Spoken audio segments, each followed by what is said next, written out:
Dear colleagues, dear participants, it's just 5. We will start the webinar. First of all, thank you very much for joining us, and also thank you very much to the panelists to being able to use the time also to prepare this this webinar.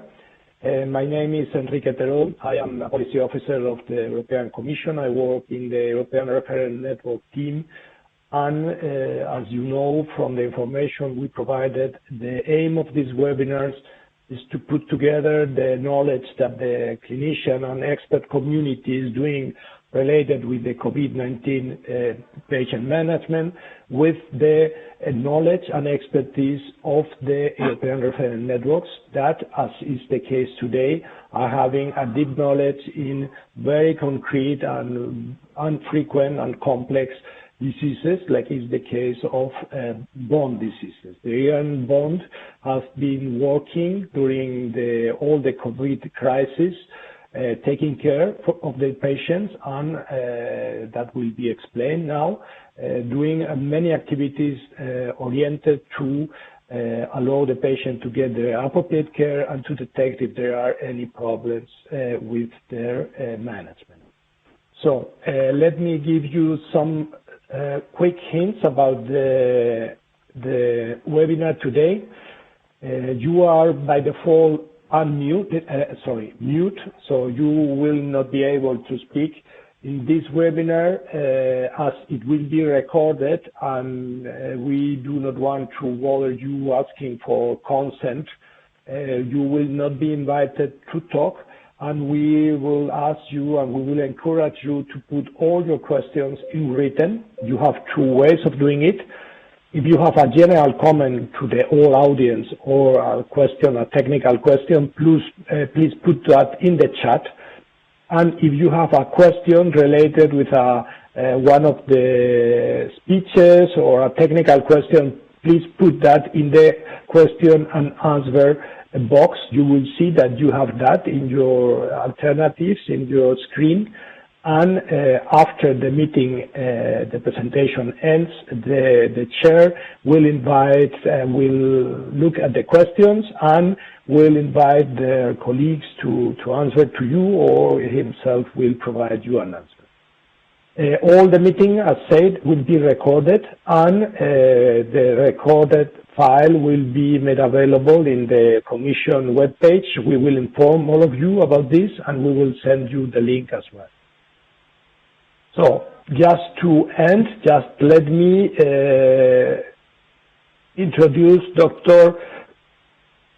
Luca Sangiorgi, who is the coordinator of Network Bond. Luca Sangiorgi works in the Ortopedico Rizzoli and in Bologna, Italy. And we have also with us Professor Maria Luisa Brandi, who works in the Ospedaliero, Universitaria Careggi in Florence, and Professor Paolo Fraschini from the Policlinico Maggiore in Milan, Italy. So I will give you now the floor. Luca, please. You are now the owner of the presentation. I will give you the role.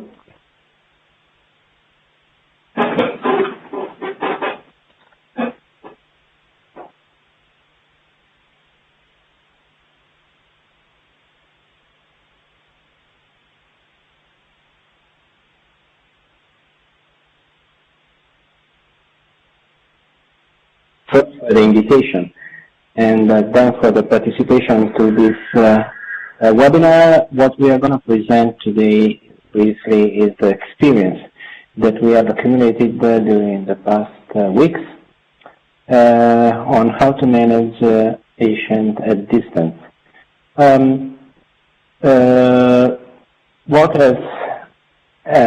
Today, the presentation today will mainly focus on what has happened in Italy.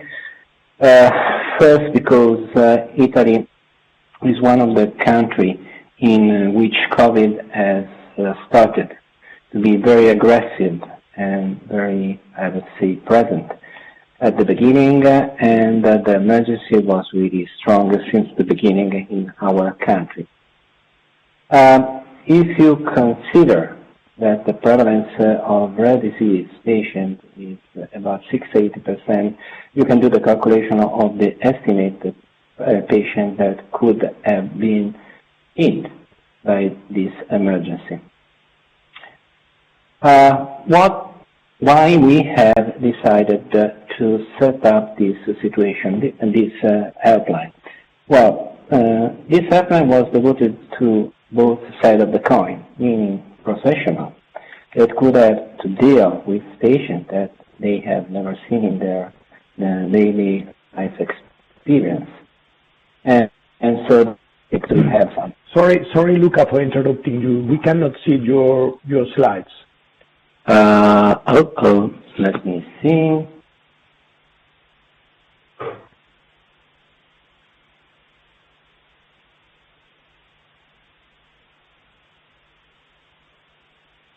What about now? Okay, now, please open the...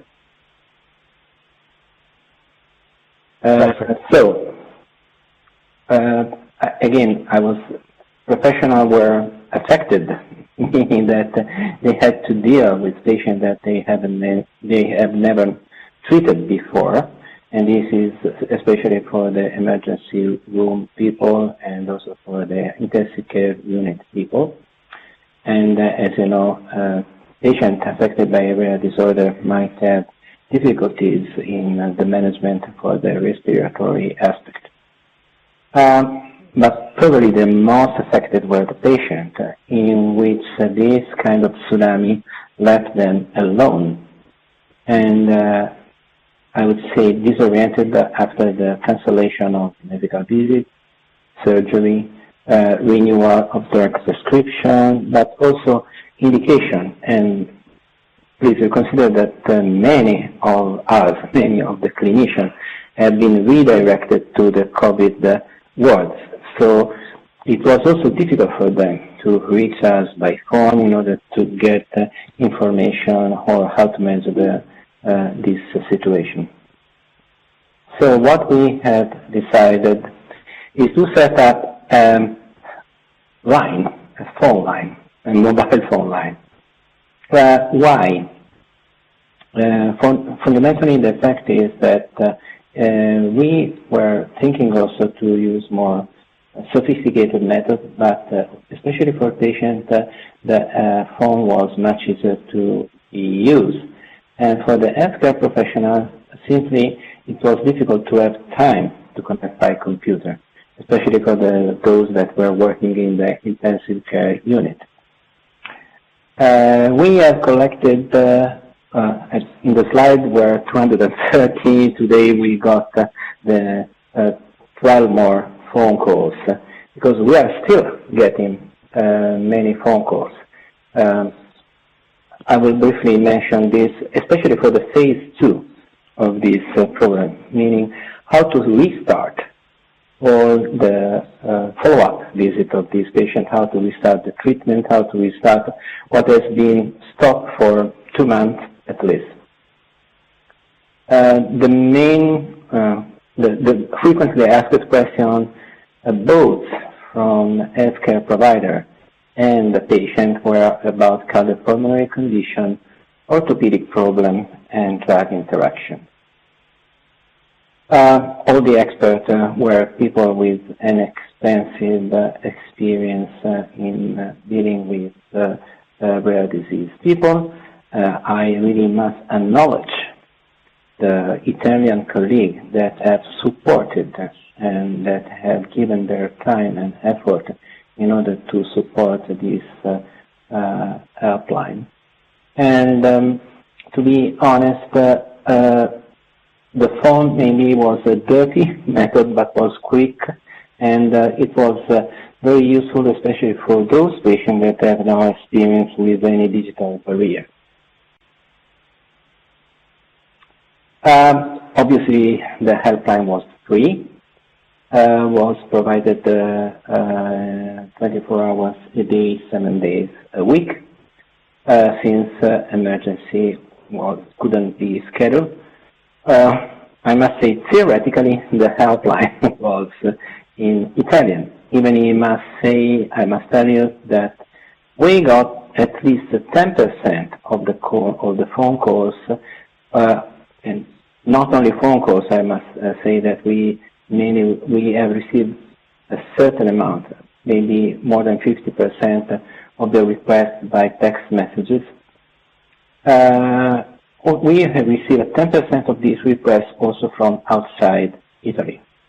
And we have tried to answer them, and obviously we couldn't provide them clear indications since it was impossible to adapt to the country, at the country level, the indication that were given in Italy, but some general indications turned out to be very positive. We have experienced another interesting aspect, that is the possibility to follow patient by remote, especially for those patients, and especially now that the disease seems to be less aggressive in the clinical practice. We are following currently 10 patients by remote, and we are checking them daily. We are providing support to the general practitioner or to all the healthcare providers that are working and supporting this patient. In case, in some situation, we have also supported patients in order to give them the, let's say, right number to call or the right indication in order to be properly followed by the regional or local institution. And to be honest, this is one of the most interesting experiences, meaning that we are thinking to really improve the telemedicine services in order to help those patients and when it's feasible and possible also in the future to increase the use of telemedicine for those patients that are living far from a referral center. I would like to thank you for your attention, and I'm happy to get any question on the specific aspect that I have mentioned during my brief presentation.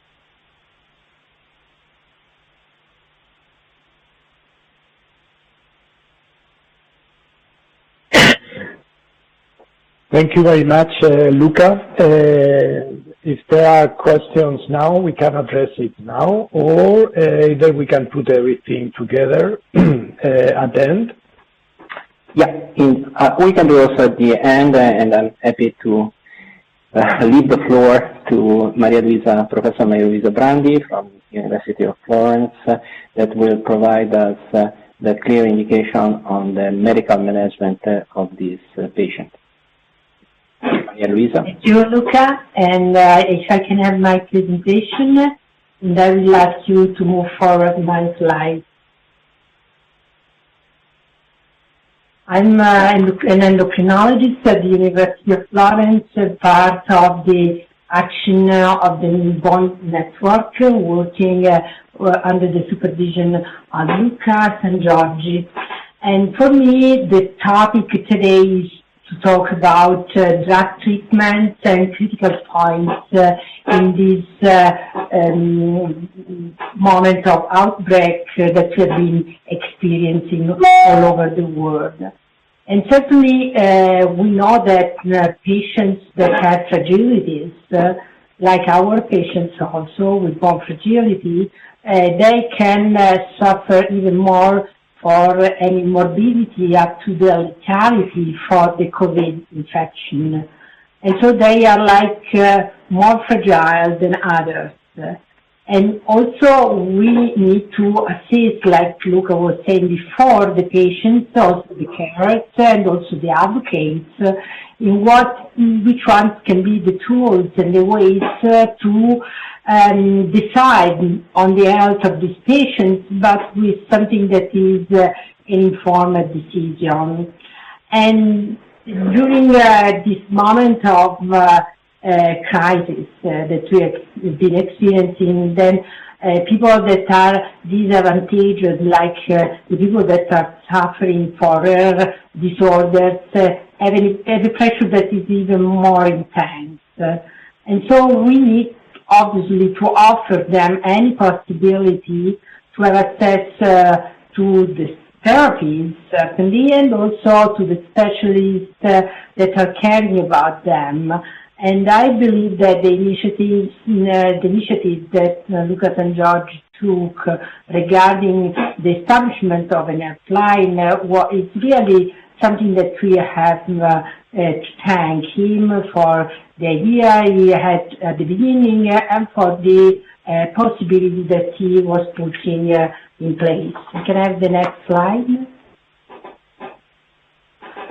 Patients, when there is something so strong like the fear of an infection, they tend to forget their disease because what we have been concentrating, all of us, including the healthcare providers at the very beginning, was to get not infected.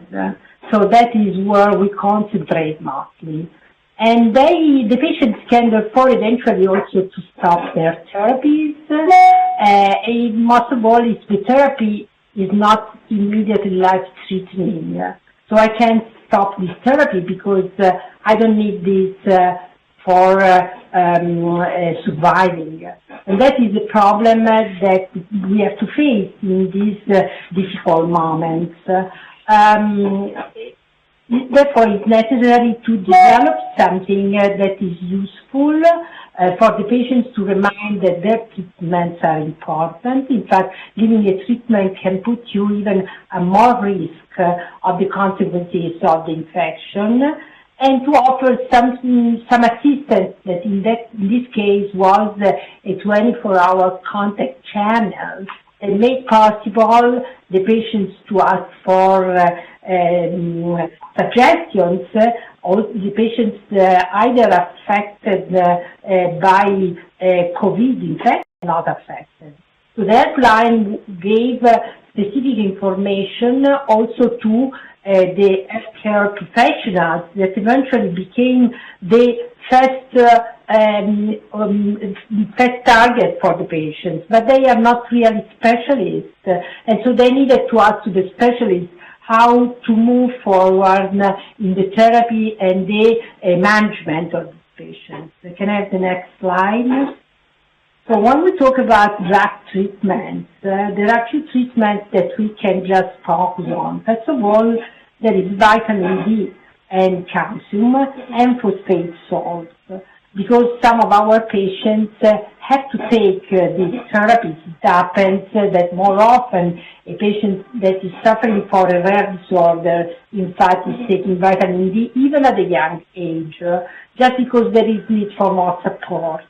And this time, having to live close in our places, we need more vitamin D, because vitamin D is synthesized under the effect of ultraviolet rays, and we are not so much exposed for few months to the light, not as much as we were before, including the patients affected by skeletal rare disorders. And that's the reason for which we suggested that vitamin D could even become a support for the patients that were not taking it, or also could be increased in the patients that were already taking the supplement.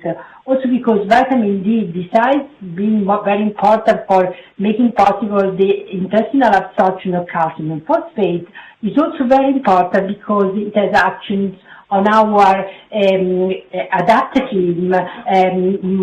response, immunological response. So in infection, we need to build up more immunoglobulins to defend from these gas that we didn't want to have in our cells, and therefore vitamin D becomes very important. Also, when we have reduction in the vitamin D levels, our interleukin-6, the cytokine that has been so much holding cause in the cytokine storm that the patients affected by COVID with major complications suffered for, is increasing in its release in the circulation, therefore in any extracellular fluid.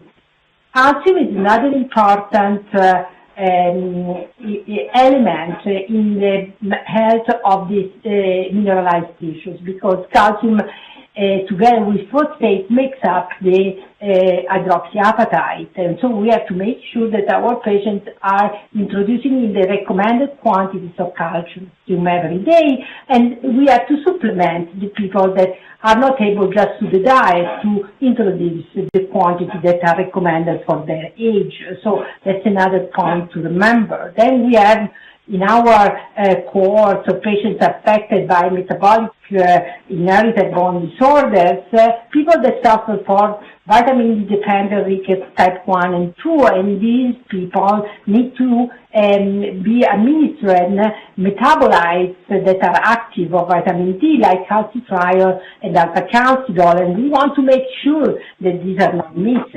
All patients affected by X-linked hypophosphatemic rickets, that is another congenital disorder where the patients need to take active vitamin D metabolites like calcitriol and alpha-calcidol, but also inorganic oral phosphates or other drugs, as we will see later in another slide. Next one. And there is then also among the treatments besides vitamin D, calcium and phosphate salts, also drugs that we use in our patients that are drugs that usually we use in osteoporosis. The majority of the patients that are treated with anti-fracture drugs, that are the osteoporosis drugs, are treated with aminobisphosphonate that are administered either via intravenous infusion or, in this case, obviously, intravenous infusion is a kind of problem because the patient should go into the hospital, and that just told us that probably the suggestion was to postpone the intravenous injection, because intravenous injections could be postponed, and aminobisphosphonate have an action that lasts in time. Or they can be substituted by oral drugs or by intramuscular injection, where the therapy with aminobisphosphonate is available as intramuscular injection, like we have, for instance, in Italy. Then there are a few patients among our rare bone disorders that take also out of label denosumab or teriparatide for compassionate use, and these patients have to continue their therapy. Can I have next slide, please? So, the patients under treatment also with orphan drugs should continue their therapy. We have two drugs that we can take as an example. For instance, burosumab, the antibody that we can use for XLH patients, and these patients need to follow that therapy because it's difficult to change the therapy that is working in the patient and get back to the standard treatment that eventually doesn't function so well. And in this case, the patients need to be followed by the prescriber. So it's important that they don't lose their contact because the prescriber is the one that decides for the therapy. Similar situation we find in hypophosphatasia, where patients can receive treatment with aspartate alpha, the enzyme that substitutes for alkaline phosphatase. And also in this case, we need that the patients are followed through by the person that prescribed the drug, that knows exactly the quantities, that can adjust these depending also on the side effects. So we need to follow the patients too. We cannot abandon them with the GP because the GP doesn't know about the actions of this drug. Can I have the next slide, please? Can I have the next slide, please? Then there are challenges, and after 3 months that we have been really actively following the problem, and we have a clinic where we follow also the general osteoporotic patients. In these 3 months, we have been offering the patients 3,000 interventions. That means among the rare disorders and the patients affected by common disorders, we have been working through telemedicine to offer them a real assistance.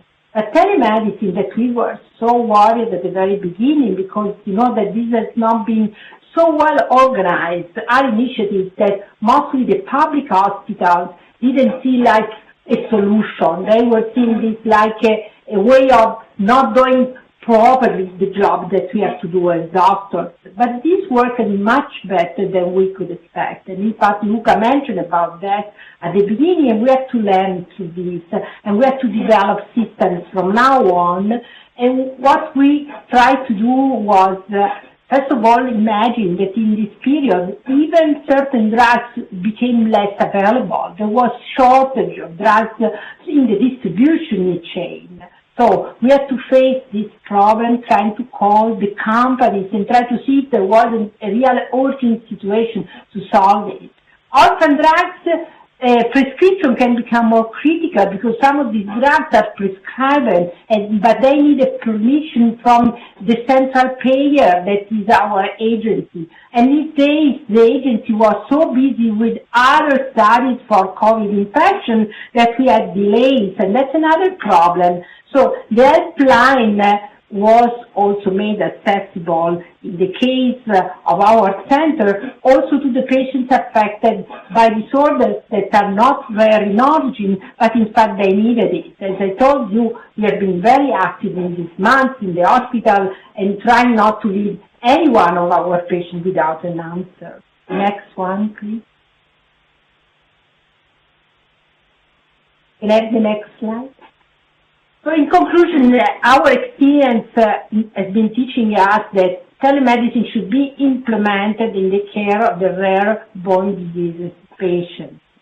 The prescription of more expensive drugs should include the possibility of facilitating the road of reimbursement just at the very beginning, like we did, for instance, with the osteoporosis drugs, where our hospital immediately, just the day before the closing up, they decided that we could send the prescription through mail. And that was very new in the area of bone fragility. And certainly the patient associations are going to be instrumental for the future to develop from now on any protocol, any guidance that can help the management of these patients in any future outbreak. Thank you for your attention.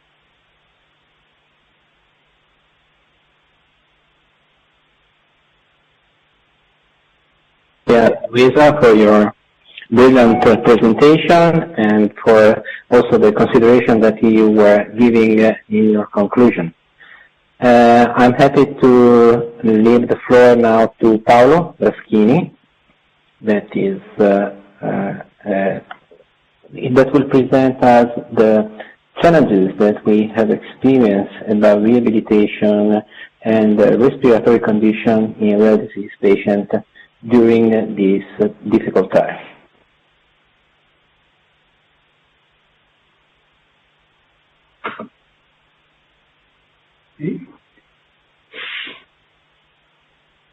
Okay, thank you to everyone.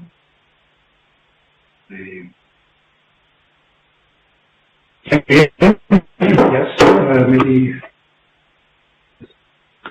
Paolo, we hear you, but you need to share your screen. Okay, now because it was not active. Just a moment.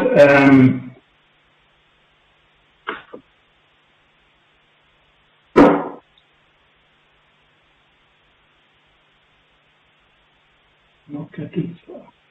Art.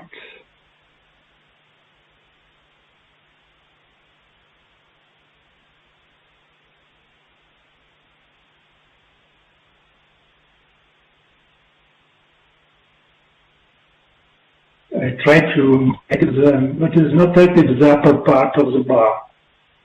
I don't know why.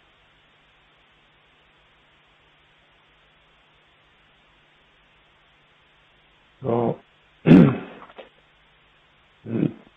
Paolo, if you are having troubles there, I can pass your slides in PDF. Yes, maybe better because it's not as the first line on the upper part. I don't know why. Okay, I will do it then.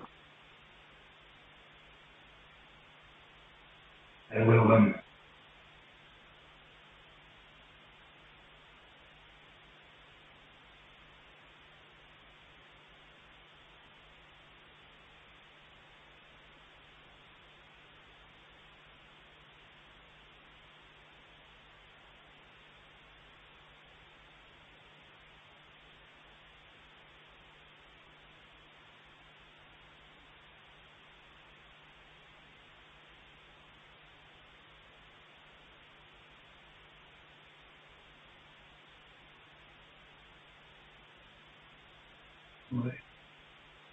Okay. Now it's active. I don't know why. Okay. Okay. Can you see my screen now? Yes, I can see it. Okay. And I will pass the slide for you. Just let me know. Okay. We can start. So.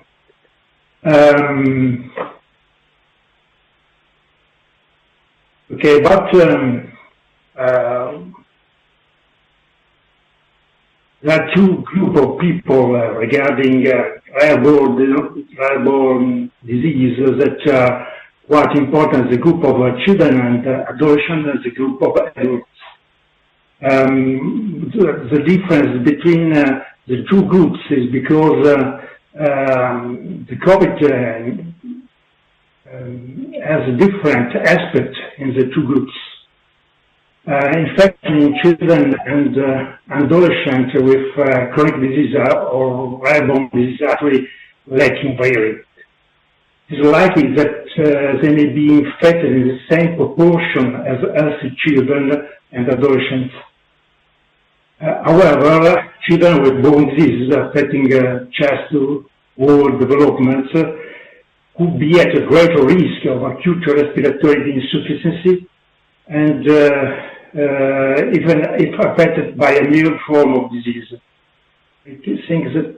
Sorry, excuse me to disturb you 1 second. Enrique, sorry, but we don't see very well the slides. Can you please maybe try to share it in another way? Yes. I will say because now it's active, I think. Okay, then I will give you the floor. I will give you the role as presenter, Paolo. Yes. Maybe. Okay. Now you are the presenter.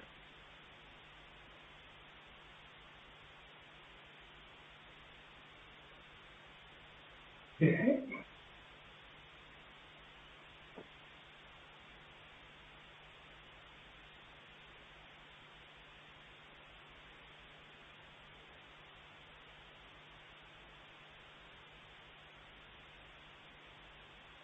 I think it's active. Yes, we can see it. Perfect.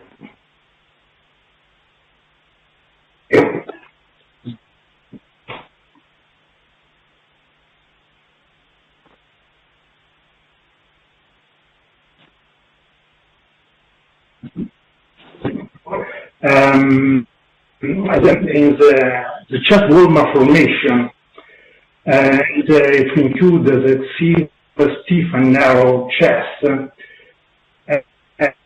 I can be to education also the patients to severe respiratory insufficiency. These patients could therefore be susceptible to more severe complications related to COVID than as the for patients with chest pain.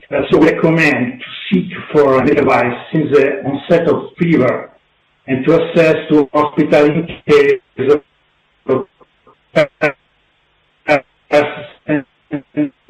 severe cough and respiratory test for difficulties, and in case of oxygen saturation is under 84 or 87 or worse. It's also important that symptoms of COVID infection overlap with the symptoms of many other pediatric diseases.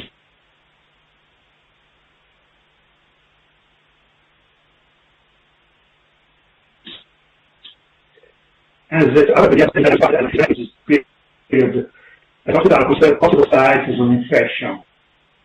This is leading to late admissions of pediatric patients in advanced stage of our disease. Actually, all the patients. All the patients we know with chronic illness and are at greater risk of being affected by. Paolo, sorry for interrupting you because we have some problems with. Paolo, we have some problems for hearing you well. Yeah? We are not hearing you completely well. Can you approach the micro to see if this could be the problem? Yeah? Okay. Okay.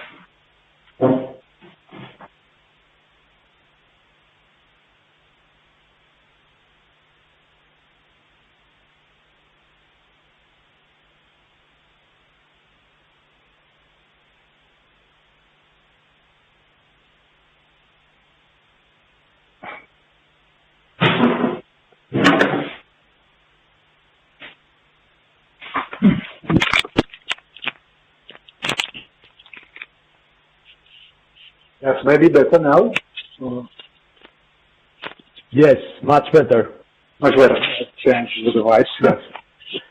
I said that older people and people with chronic illness are at a greater risk of being infected by COVID-19, but it's known that all groups are at risk of contracting COVID. However, the elderly are at higher risk of developing a more serious infection, as we know, leading to a critical illness due to the physiological change that accompany aging and the possible underlying health comorbidities. And what has the complication? We know it's quite a complex problem that is not only a mechanical problem, but when the problem begins and there is a severe respiratory distress syndrome, we need a supportive treatment.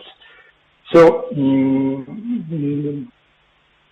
are the problem with patients with airborne disease, and we have looked mainly to patients with osteogenic perfecta, that is quite a large group of our patients. And we know that one of the systems is using high flow nasal cannula oxygen therapy that delivers heated, humidified, inspired gas at a high flow rate and precise fraction of inspired oxygen. Recent guidelines suggested that this type of oxygen therapy may be used to treat critically subjects with COVID. But in this case, we know that may be problem of higher viral transmission. So it may be quite dangerous also for assistant, and so you may use quite attention using this system. Next step, the study was done on non-invasive ventilation. We know that this type of ventilation may not change the natural disease in course of COVID pneumonia. However,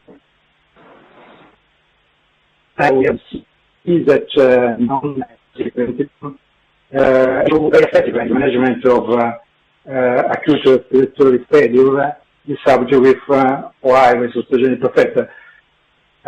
So a trial of non-invasive ventilation has been suggested in patients with COVID pneumonia. If high flow nasal cannula is not available, full face or total face mask should be preferred for connecting the patient to the ventilator.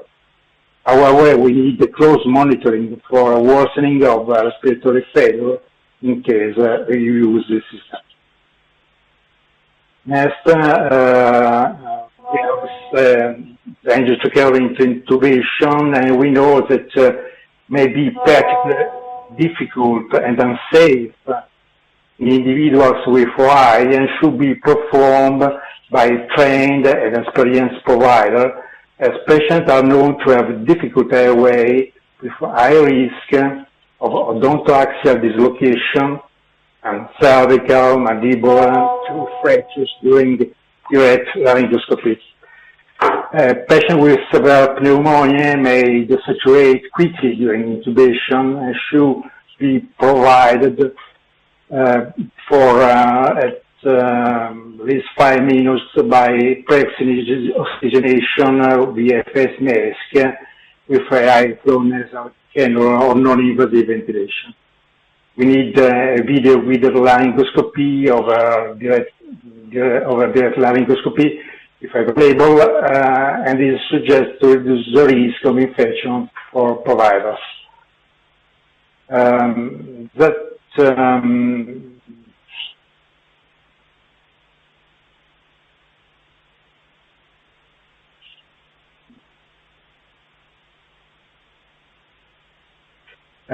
So I thank you for this part. I'm sorry that there was problem with technical, and I'm ready in case for some answer regarding mainly also physiotherapy and respiratory problems that we have treated in this period with our children and adults. Thank you.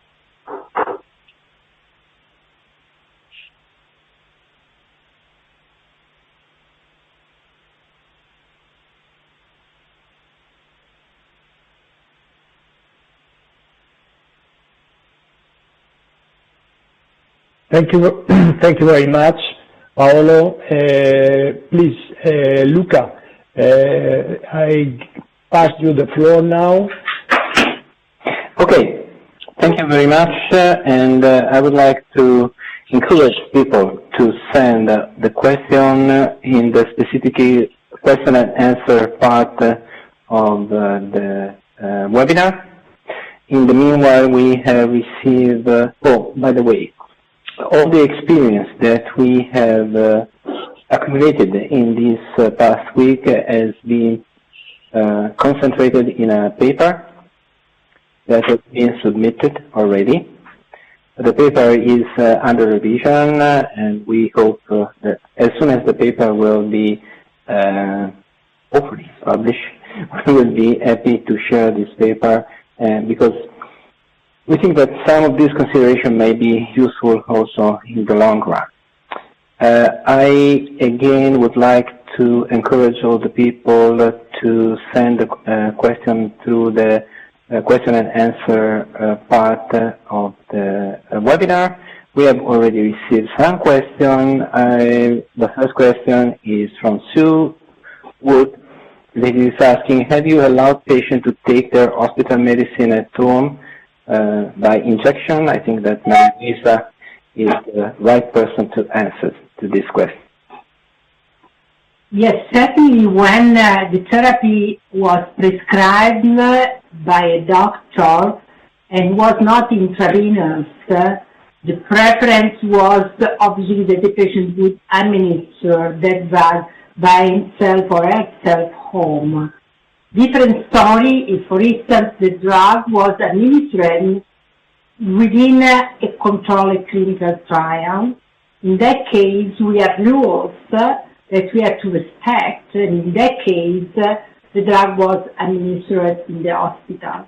But anything that is, for instance, oral, intramuscular, subcutaneously injectable, then in that case, we were assisting the patient, telling how that could be done, and just trying to answer any question that the patient could have in terms of the administration itself, but there were no problems.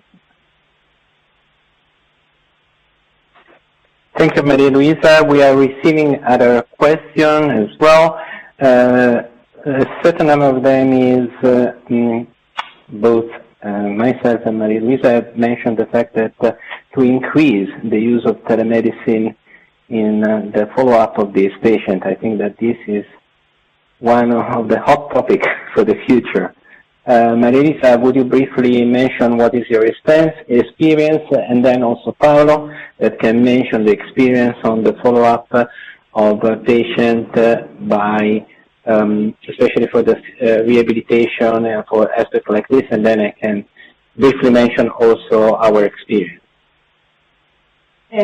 Certainly for us, as I said at the beginning, everything was new, even though in my center, we were already answering a number of questions. I had experience of answering questions from patients since a very long time. But different story is to answer a question and different stories to follow clinically the patient. So there are two dimensions that we have to consider as different. But in fact, the exercise that we had to make was put us in the condition of, let's say, promoting this handicap to an impossibility, like it always works. When you have a problem, the problem becomes a tool that you can use for just getting better in your job and also decreasing, for instance, the flux of the patients in the hospital, because there are really things that we can do from far away. And I believe that we have to be good enough after the crisis will be over completely to convince our decisors that that's the way to go also in the future, because we need strongly, certainly in our country, to reduce the number of the patients that get into high-level hospital like the one where I'm working, in order to have the possibility to offer the services to everyone what is needed. And I believe that telemedicine just being implemented also would mean that could use communications, like in the future we will have the 5 communication, will help us to enter the room of the patient and to be really close to the patient. There are also means that are measuring parameters that are going to be implemented in the future. So in the same way that the diabetic patient could be forwarded to the telephone by the doctor, we have to imagine that in the future also for other patients, we have to make available a distance medicine that is going to become very important also for having our health systems becoming affordable to everyone.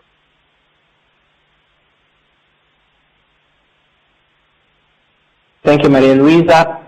Paolo, could you briefly quote what are your experience in following a distance patient for the rehabilitation aspect and some experience of tools that you have inserted in the corset of the patient?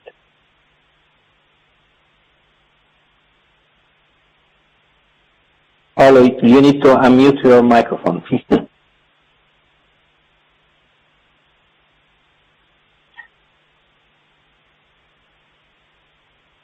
It's open and closed. It's open now, I think. Yes. So, we have different problems for our patients. Mainly was for children, but also for adults, and have contact both for white patients and other type of pathology like down loss. And it was not so simple to give instruction to patients. A matter that is quite important, that patients that have already had rehabilitation with a therapist has learned how to do exercise and to do something for them. But if they haven't done physiotherapy, never in their life, it's quite difficult to understand what to do at a distant place. So it's quite important at the moment to give instruction, and so it is maybe easier to give instruction of general activity to patients, while for physiotherapy maybe very much more difficult, and we have some good results with patients that had already had rehabilitation. And that's our experience. Much more in Lombardy, we have now in our center the possibility to pursue physiotherapy at home with aiding of a therapist that views the patient during activity. And this type of activity is considered and paid for it, because we have to consider that this type of telemedicine has also a problem of recognition of the work we do, because now we are working because we are free minds, and we wanted to do it, but I think it's very important to understand what can be considered like a real work, and certainly not only for other type, but also for our. Maybe I have a problem with connection, but you can listen to me. Yes. Yes. Just to briefly sum up, I think that one of the positive experiences that we have learned from this situation is the fact that using these tools we can avoid also some difficult situations, like the fact that patients have to travel a lot in order to go to the referral center. So maybe we will be able in the future to be more to make the quality of the quality of life of patients much easier, avoiding them big traveling and also avoiding to patient relatives this kind of traveling. The challenges are there, but I think it would be good also a good, let's say, a general statement also from European Commission, and maybe we are launching a plea to DG Santé to start this discussion also with the board of member states to favor, also according to this experience, the possibility of the use of telemedicine and long-distance follow-up for these patients, because this may be one of the possible solutions that will help in this situation. I would like to mention that during the headline, many other aspects have been covered. The questions were going from pregnancy. What about the suspect of positivity to COVID-19 during pregnancy, how to deal with this situation? There was also a chapter, a group of questions that were mentioning the psychological aspect of this locking, of being locked at home, and definitely a consequence for the rare disease patient. And we are getting a certain number of questions also on this aspect. And then there were also aspects connected to, from among the, you will see in the paper, there were aspects on how patient organization, and Luisa have already mentioned this aspect in his presentation, can really support and help during this situation, and what is the role of patient organization during this COVID situation. So I said this was really an interesting aspect that we have been covered during this let's say 8 weeks of activities. Other aspects that were requested is, what about some question is, what about the future? Besides telemedicine, what is the lesson learned from this experience? And I would like to turn this question both to Luisa and Paolo.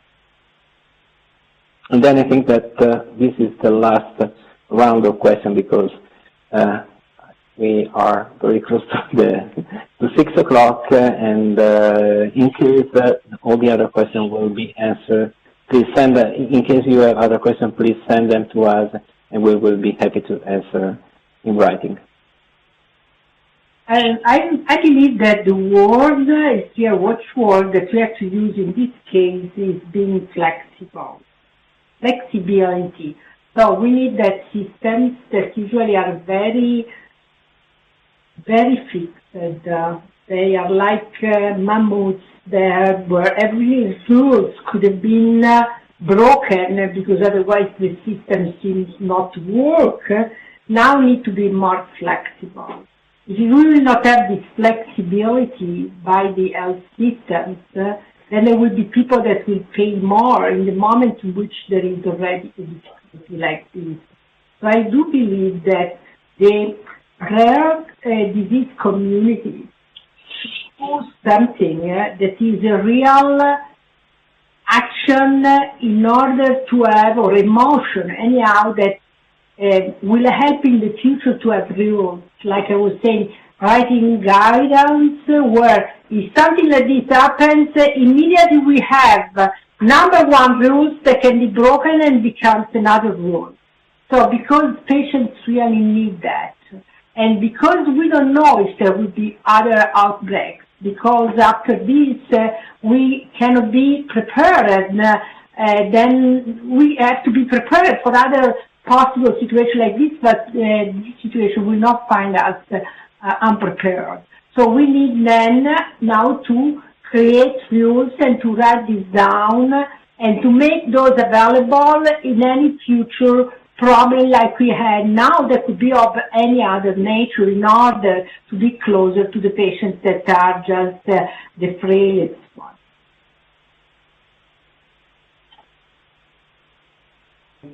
Thank you, Luisa. Paolo? I think that there are two main lessons we have had from this period. One is very important that these patients have data that been correlated to all the centers of reference. The patients has to be seen and understand which is their problem, understand as soon as possible the problem. They can help us. They can help with easy, simple ways, with questionnaire, with simple tests I can do also by home, like testing the situation, like testing their activity, their type of living, and so we can understand which is the problem when we can ask and have an answer to them. And so understand which is the patient that we need to have recovery and to have main support or only some suggestions. And so it's very important, and I think it's one of the biggest things.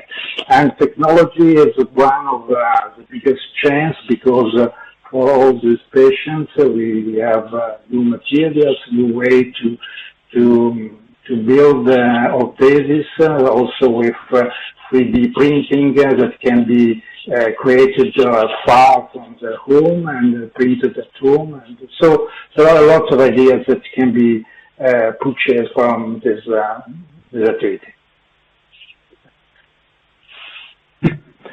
Luca, if I may, just to continue with this really very interesting issue of telemedicine, no? And how that COVID has changed the scene, no? And many things are now in process of, at least to reflect on that, on how we are providing healthcare.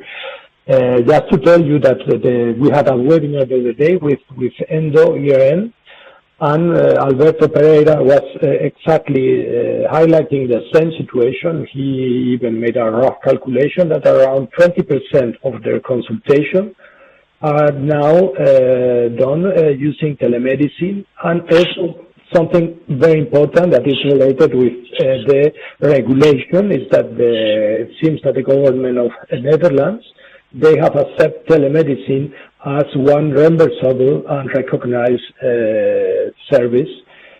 We are definitely going to address this issue in the Commission with the Member States. Already we have discussed that. Will be put as a topic with the eHealth network, because now we have to look at the technical issues from one side, but also very important to regulatory issues at national level, because that will be fundamental. No? But I think that definitely that will not come back. So it's something that will start now, and we will see a lot of evolutions and new ways of, as Paolo was highlighting. It's not only telemedicine, it's also how to relate the telemedicine image and voice exchange with other devices that could at the same time monitor different elements that could be from blood tests to other type of tests that could be integrated in. I mean, probably it's not an issue of technology, because many solutions are there. It's an issue of how we decide to do it. Yeah, fully agree. And this was going to be my conclusion, meaning that we also have done a calculation at our institution, and one of the critical aspects that we are experiencing in these days that we have reopened the day clinic is how to manage the 3 months that we have lost in the follow-up of the patient. And in the past 2 weeks, we have done a screening of all the patients that weren't able to be evaluated during the past 2.5 months. And more or less, we reached the conclusion that 20% of them could be reached by far, and a discussion with them and the presentation and a kind of a long-distance follow-up can be done. Then we are actually experiencing a certain amount of problem, to be honest, meaning that the connection is not always that great all over the country. Italy is not, an easy country from the geographical standpoint, and there are problems also, meaning that not always patients are so skilled in the use of these methodologies. But I can tell you that this week we have done 10 telemedicine consultations, just only this week. And this is kind of reducing a lot the list of patients that we have to check, since we have lost them to follow up in the past 6 to 8 weeks. This is the first aspect. But the second aspect that I would like to mention is that we are still far from having this spread all over Europe, meaning that each country is kind of discussing this within their limits. But I think that a more general approach, and European, let's say, approach would be really helpful. And I think that ERN are really a good testbed, or could be a good testbed for implementation of telemedicine, not only within a single country, but within Europe. And even if let's say, money recognition of this healthcare activity is still to be defined, I think that it's really important to start working on this issue altogether and to try to find a solution.